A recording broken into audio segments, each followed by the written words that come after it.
Hey, what's up guys? I'm Mike Doherty. I'm a full-time real estate agent and investor here in Connecticut. About 6 years ago, I left my corporate job to pursue real estate full-time, and now I help clients and investors buy property, sell property, scale their portfolios, and build long-term wealth through real estate. Today I want to talk about some things I wish I knew before I bought my first rental property, so let's get into it.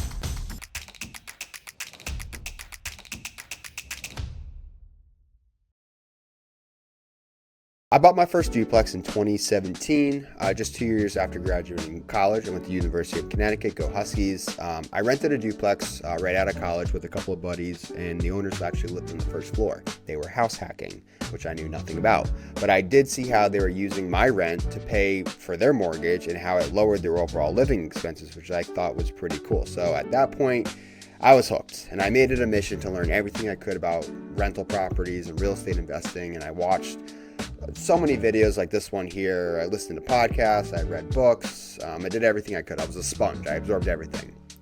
2 years into that process, I closed on my first duplex. I moved into the first floor just like my prior landlords did, and I rented the top floor to a colleague from work. And just like that, overnight, I lowered my housing expense by about $1,500 a month. Now, when you first get into real estate investing, it's easy to focus on the exciting parts, the cash flow, the appreciation, building equity, and passive income, right? And building long-term wealth, which is all real, but there's also a lot of lessons you can learn from this. And so in this video, again, I want to share some of the biggest things I wish I understood earlier, which would have helped me scale a lot faster. Now, the first thing is that cash flow is important, but reserves are just as important. A lot of new investors, myself included, will look at a deal and say, okay, the property cash flow is $300 a month. That sounds great. But what happens when the furnace breaks? What happens when a hot water heater goes? What happens when the roof leaks? What happens when a tenant moves out and the unit sits vacant for months and you're trying to screen new tenants and do background checks and all this, right? The list goes on.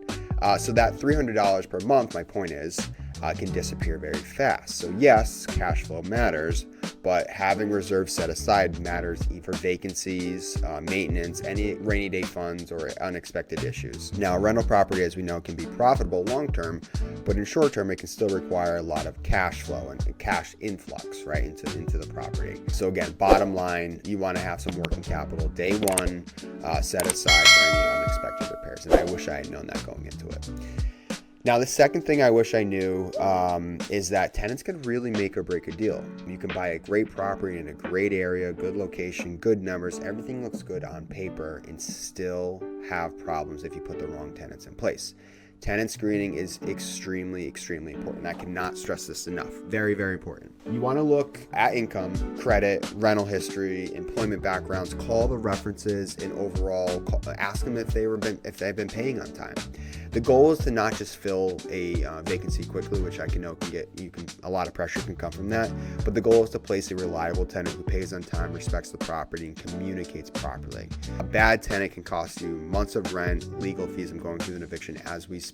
A tenant I inherited, the stress, the damages, and sometimes the most expensive decision you can make is rushing to fill units, so don't do that. Now, the third thing that comes to mind is repairs always cost a little bit more than you think outside your primary residence. So if you're new, it's easy to underestimate construction and maintenance costs. You might walk through a property and think, oh, this just needs some paint or this just needs some flooring. And then once you get into it, you realize you need electrical work and some plumbing and maybe a new door and trim and appliances and bathroom updates and heating system repairs. So small things can add up quickly, and that's not to deter you from buying multifamily. It's just be realistic. That's why you should really build a cushion into your numbers. Don't analyze deals based on perfect case scenarios. Analyze them based on realistic numbers. And you can always have a contractor walk through a property before you buy it, just to give you an idea of what things may cost and what things may happen down the road and what to prepare for.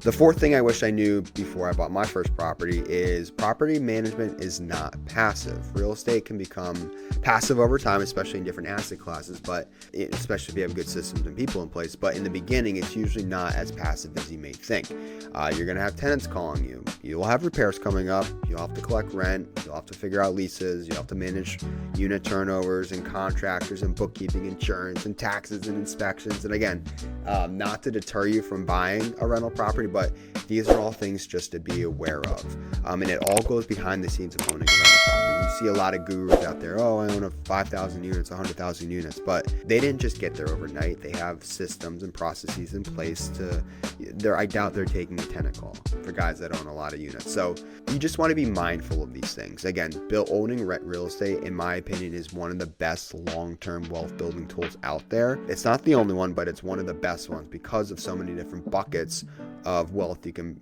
dip into. You're getting appreciation, you're getting some cash flow, equity day one, tax write-offs, depreciation, and there's so many different tax strategies you can now employ when you file your returns if you own real estate. So, at the end of the day, real estate is a real business and you need to treat it like a business. The investors who do well are usually the ones who stay organized, have systems, and take the management of their rental property seriously. Thinking about relocating to West Hartford, Connecticut? Well, I've got just the thing for you.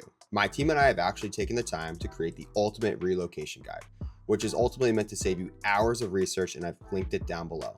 From top employers to the best hospitals and a boatload of other things that you're going to need to know before making the move. The best part is this guide is 100% free. That's right, you heard me, 100% free. Just click the link in the description or the top pinned comment. Hope that helps.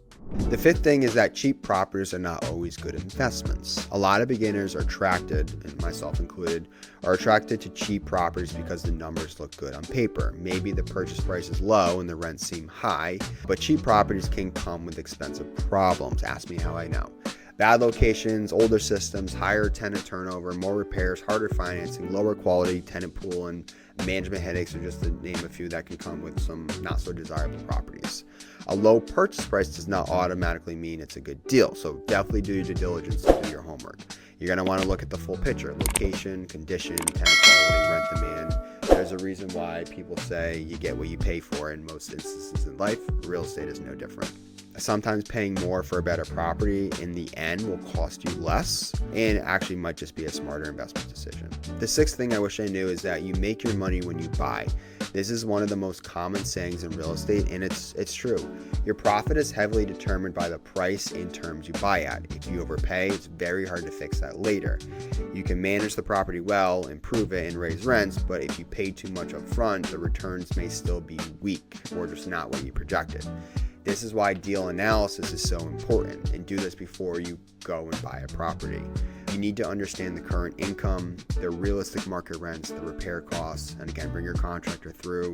You need to understand the financing, taxes, insurance, and most importantly, understand your exit strategy. What happens in worst case scenario? You're going to sell? Can you refinance? Do you have enough equity?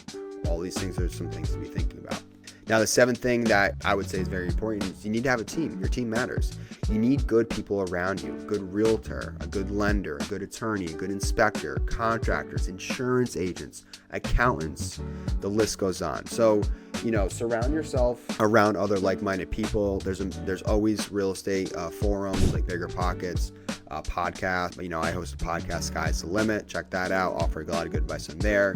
You're already one step ahead. You're watching this YouTube video, which is amazing. Go on Facebook and look at, the different real estate forums. I'm sure there's local meetups. Surround yourself around other like-minded people and ask for referrals. I need a handyman. I need a contractor. Who are you using for an accountant? Who did your eviction? Just have these people in your back pocket. Take them out to lunch. Buy them a coffee. The world is your oyster. Make good of it. Real estate is a team sport. Trying to figure out everything alone can be very expensive. The right people can help you avoid making mistakes, find better deals, negotiate better terms, and make smarter decisions.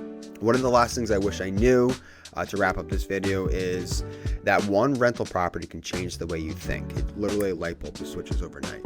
Once you buy your first rental, it can become addicting, and you start to understand wealth differently. You see tenants paying down your loan. You see the property value change over time. You see rents increase. You see equity build, and you start seeing that wealth building process and that mindset.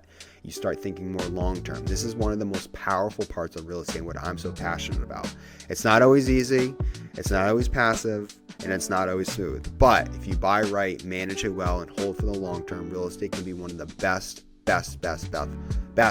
wealth building tools out there. So if you're thinking about buying your first rental property, here's my advice. Do not just chase the cash flow. Keep reserves. Screen tenants carefully. Budget more for repairs than you think. Treat it like a business. Do not assume cheap means good.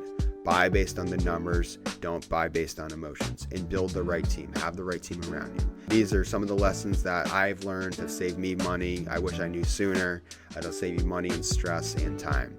And again, if you're looking to buy or sell in Connecticut, I'm a local realtor. I'd love to help you out. If you found this video helpful, make sure to hit that like button, subscribe.